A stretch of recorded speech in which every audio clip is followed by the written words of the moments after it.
Con su permiso, señor licenciado Andrés Manuel López Obrador, presidente constitucional de los Estados Unidos mexicanos.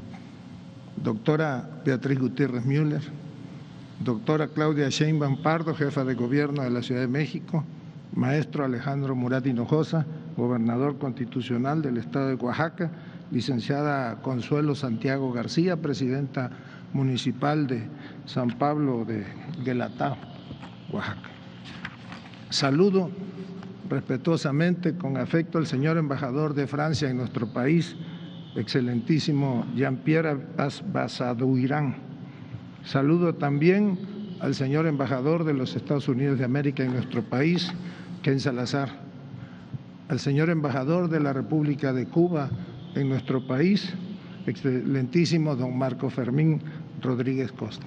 Señoras y señores, les confieso que esta mañana una frase de Bertolt Brecht en la voz de un poeta tropical me hizo reflexionar sobre nuestro momento histórico. Los hombres imprescindibles que luchan toda la vida, que son ejemplos mundiales de congruencia, perseverancia, arrojo, determinación y respeto por la libertad, la de aquellos que, pese a tener todo en contra, logran trascender la historia universal.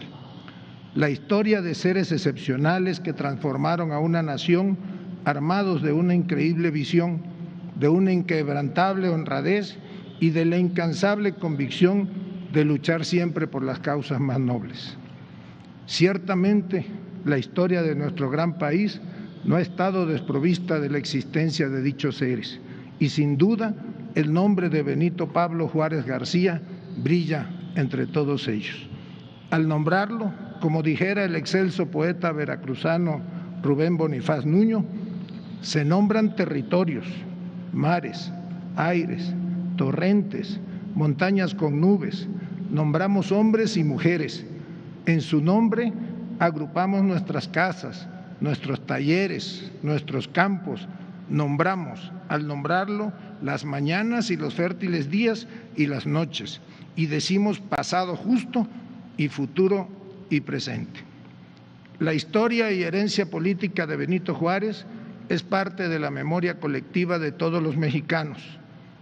Es innegable que sobre sus profundas huellas se ha basado la construcción del Estado mexicano y del proyecto de nación por el que hoy en día trabajamos.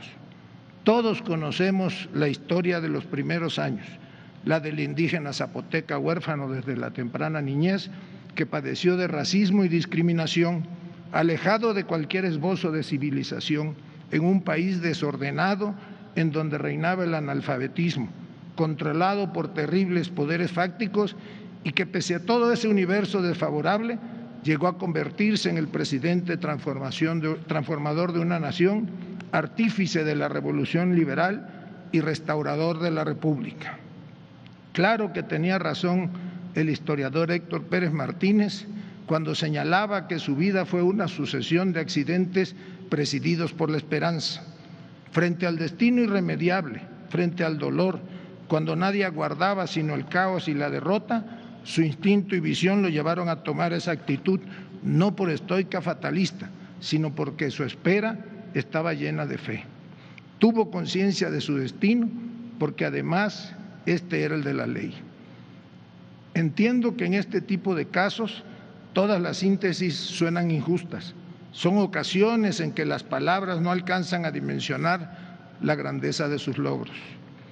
El triunfo liberal estuvo repleto de grandes proezas, de un pueblo que asumió su determinación e intelectualidad para crear una estructura de valores guiados por la honestidad, la dignidad y el idealismo.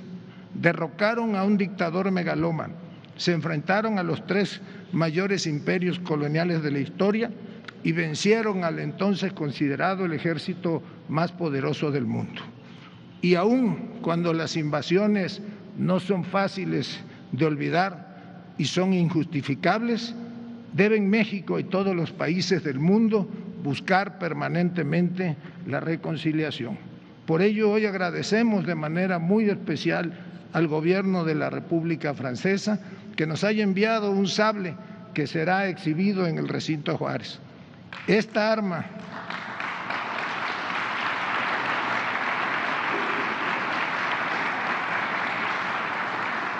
Esta arma, que para el pueblo francés es de un gran valor histórico, perteneció a nuestro patricio, a Benito Juárez. Muchas gracias.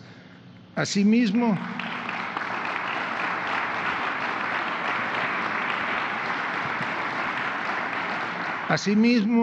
agradecemos la asistencia a este significativo evento del embajador Ken Salazar de los Estados Unidos de América. Y apelo a lo mismo, tampoco es fácil olvidar el agravio que representan las dos invasiones estadounidenses a nuestro país. Y sin embargo, nosotros promovemos la reconciliación entre todos los países del mundo. Igualmente, pues se impone recordar sobre todo al presidente Lincoln, que nunca reconoció al llamado Imperio Mexicano encabezado por Maximiliano de Habsburgo. Igualmente, agradezco la presencia del embajador de la hermana República de Cuba, porque no todos son invasiones, también hay historias de hermandad entre los pueblos, y Cuba es la nación donde no solo estuvo en el exilio el presidente Juárez, sino también de donde era originario su yerno y principal confidente, Pedro Antonio Santacilia.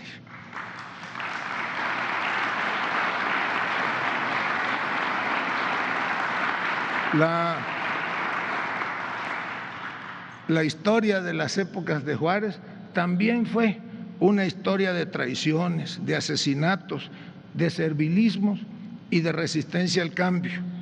Queda de manifiesto que nunca ha sido sencillo enfrentarse a los que añoran a un pasado corrupto, a los que medraban con el presupuesto público y a los que anteponían sus intereses, privilegios y prebendas de grupo por encima de los del desarrollo equitativo de una nación.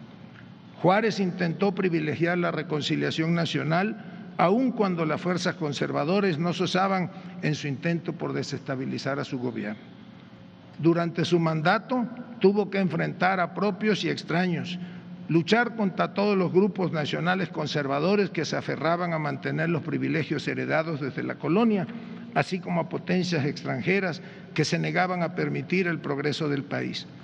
Pareciera inverosímil que hubiese voces que se opusieron a causas tan loables como el expandir la educación con carácter gratuito y laico, o a los proyectos nacionales de infraestructura, como lo era el de concluir la línea férrea que uniría a Veracruz con la Ciudad de México.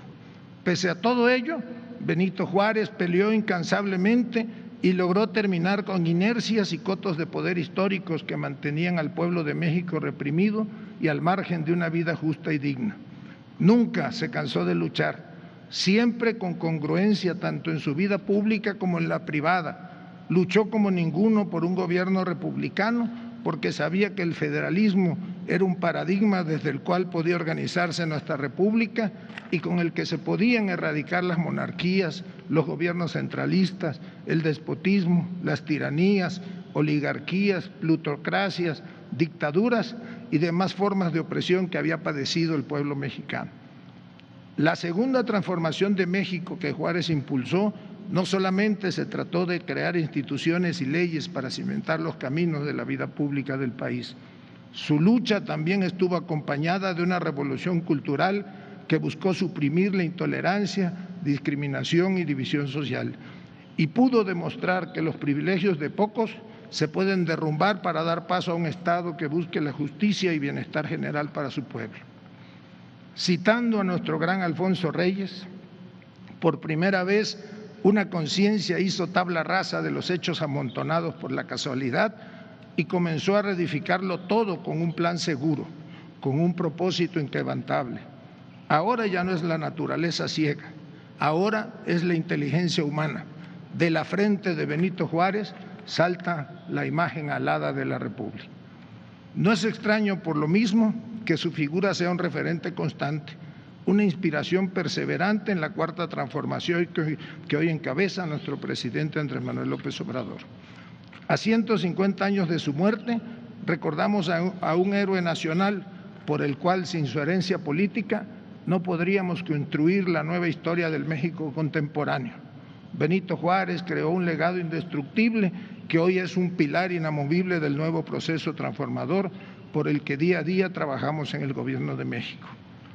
Un día como hoy murió un hombre, pero a través del tiempo siguen vivos sus ideales, que son los mismos que elabora el presidente al reivindicar la ideología liberal, a luchar sin tregua contra las fuerzas que se oponen a la creación de un nuevo orden social, político y económico que destierre las malas prácticas y efectos negativos que trajeron consigo en su momento la colonia y hoy la herencia de más de 30 años de neoliberalismo.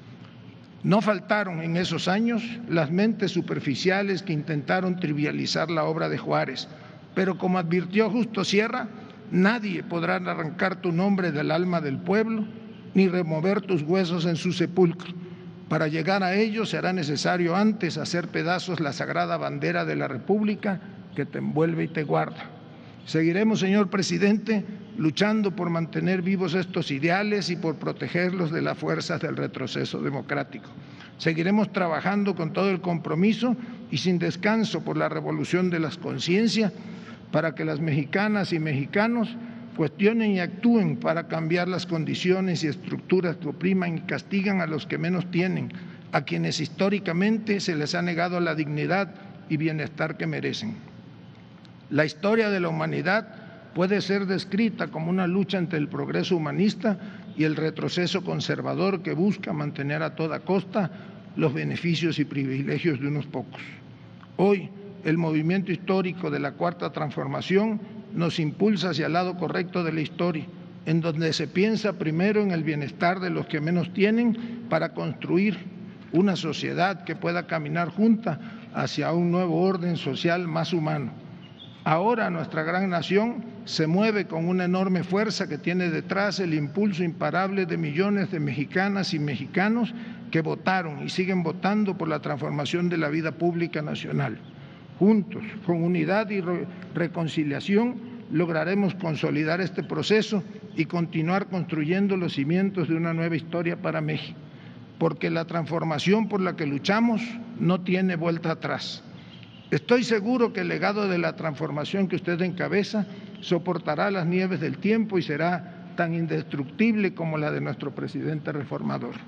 Finalmente quiero citar a uno de los grandes poetas eternos, a uno que con increíble precisión escribió que toda esperanza parece mar del sur y quien en el transcurso de un viaje en tren por el trópico prodigioso, las horas se adelgazaban, las ceibas se estilizaban y de un modo casi mágico, sobre los kilómetros de la vía, la juventud se prolongaba por 10 minutos. El pellicer maravilloso que cuando se refirió a Juárez escribió que eres el presidente vitalicio. A pesar de tanta noche lúgubre, la República es mar navegable y sereno si el tiempo te consulta. Y si una flor silvestre puedo dejarte ahora, es porque el pueblo siente que en su esperanza adulta tu fe le dará cantos para esperar la aurora. Muchas gracias.